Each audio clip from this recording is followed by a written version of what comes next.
बिस्मिल्लाहिर्रहमानिर्रहीम। अस्सलाम वालेकुम माय डियर स्टूडेंट्स। सबसे पहले आप लोगों को वेलकम है द एक्सीलेंस एकेडमी प्लेटफॉर्म पर। डियर स्टूडेंट्स, आज हमने फर्स्ट ईयर बायोलॉजी का चैप्टर 5 लेक्चर 11 है हमारा, और आज का हमारा टॉपिक है वायरल डिजीज़ को डिस्कस करना है। डियर स्टूडेंट्स, इस टॉपिक से रेलिवेंट जितने भी शॉर्ट क्वेश्चन या एमसीक्यूज होंगे वो भी हम साथ साथ डिस्कस करेंगे। बढ़ते हैं अपने टॉपिक की जानिब। डियर स्टूडेंट्स, आपकी बुक में जो वायरल डिजीज़ डिस्कस की गई हैं उनमें small pox, herpes simplex, influenza, mumps and myelitis and polio को डिस्कस किया गया है। सबसे पहले आपने इन नेम्स को अच्छी तरह याद रखना है। इनमें से कोई भी नेम एज अ एमसीक्यूज आपसे पूछा जा सकता है। स्मॉल पॉक्स और हर्ब सिम्प्लेक्स ये दो ही ऐसी डिजीज़ हैं जो कि डीएनए इन्वेल्प वायरस होता है जिनके अंदर। स्मॉल पॉक्स को उर्दू में चीचक भी कहते हैं और इसका पॉजिटिव एजेंट जो है वो पॉक्स वायरस है। ये एक एमसीक्यूज है। ये सबसे पहले चाइना में स्टार्ट हुई थी एपिडेमिक के तौर पे, यानी कि एक वबाई मर्ज के तौर पे, और इसके ये बहुत ओल्ड डिजीज़ है। ये भी एक एमसीक्यूज है। डियर स्टूडेंट्स, स्मॉल पॉक्स की इम्यूनाइजेशन का प्रोसेस 1950s के अंदर स्टार्ट हुआ था, और इसके अगेंस्ट वैक्सीन बनाई थी वो सबसे पहले एडवर्ड जेनर ने बनाई थी। ये भी एमसीक्यूज है, आपने एमसीक्यूज के लिहाज से याद रखना है।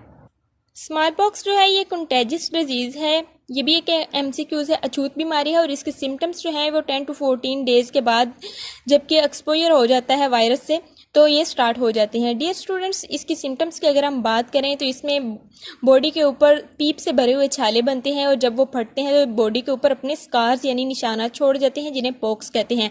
यहाँ से इसका नेम पॉक्स वायरस या स्मॉल पॉक्स डिजीज़ दिया गया था इसे नेम। और ये डिजीज़ ज़्यादातर माउथ, लिप्स में और अदर स्किन साइड्स के ऊपर ये ज़्यादातर अकर होती है। ये भी एक एमसीक्यूज है। अब हम बात करते हैं हर्ब सिम्प्लेक्स की। इसके अंदर भी डीएनए इन्वेल्प वायरस होता है। ये एक एमसीक्यूज है। डियर स्टूडेंट्स, इसका पॉजिटिव एजेंट जो है वो हर्ब वायरस होता है, और इसके सिम्टम्स की अगर हम बात करें तो इसके अंदर ब्लड से भरे हुए छाले बनते हैं epithelial layer of ectodermal tissues के ऊपर। ये भी एमसीक्यूज है, यानी कि इसके अंदर जो छाला बनता है उसके अंदर ब्लड वेसल्स मौजूद होती हैं। जब वो फट जाता है तो उससे हमें ब्लीडिंग होती नज़र आती है।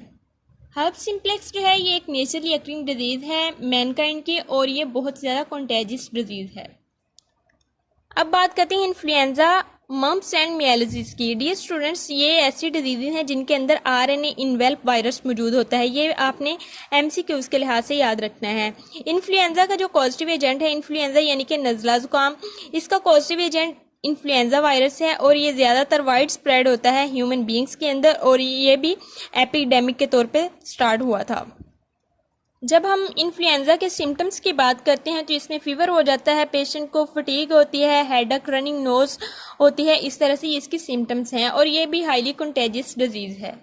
जब हम मम्प्स एंड मीजल्स की बात करते हैं तो मम्प्स का मतलब कन पेड़े है, और मीजल्स जो है ये खसरा है।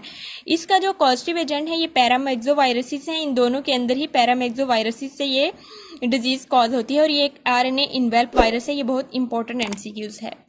मीजल्स जिसे खसरा बोलते हैं ये भी एक कॉमन डिजीज़ है जो कि ज़्यादातर चाइल्डहुड में होती है, और ये इक्वली सस्पेक्टेबल होती है ह्यूमन पॉपुलेशन को भी।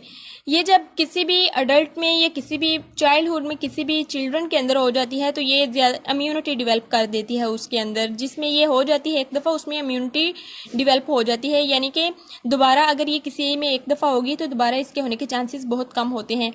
60% अडल्ट जो होते हैं वो इससे इम्यून होते हैं, और ये अपने वही बात कि अपने जो विक्टिम है उसके अंदर इम्यूनिटी डेवलप कर देती है। ये आपने 60% वाला एमसीक्यू है ये याद रखना है।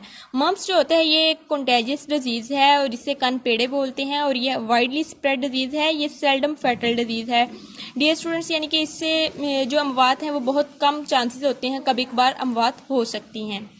और अगर हम पोलियो की बात करें तो ये जो है ये आरएनए नॉन इन्वेल्प वायरस है। इसके अंदर आरएनए जो मौजूद होता है वो नॉन इन्वेल्प है, और इसका पॉजिटिव एजेंट पोलियो वायरस होता है। पोलियो डिजीज़ जो है वो पोलियो वायरस से होती है, और सबसे ये स्मॉलेस्ट वायरस है जो कि पोलियो वायरस है। ये एमसीक्यूज के तौर पे आपने आरएनए नॉन इन्वेल्प वाला और ये स्मॉलेस्ट वायरस का याद रखना है, और ये तमाम ऑल ओवर द वर्ल्ड मौजूद होती है। अक्रंस की बात करें तो ये ज़्यादातर चाइल्डहुड में होती है। सिम्टम्स जो होते हैं वो मसल और जॉइंट जो है वो वीक हो जाते हैं, और पैरालिसिस भी हो जाती है, यानी कि फालज जिसे कहते हैं बॉडी पार्ट्स को, जिसमें ज़्यादातर लेग्स और आर्म्स वगैरह आते हैं।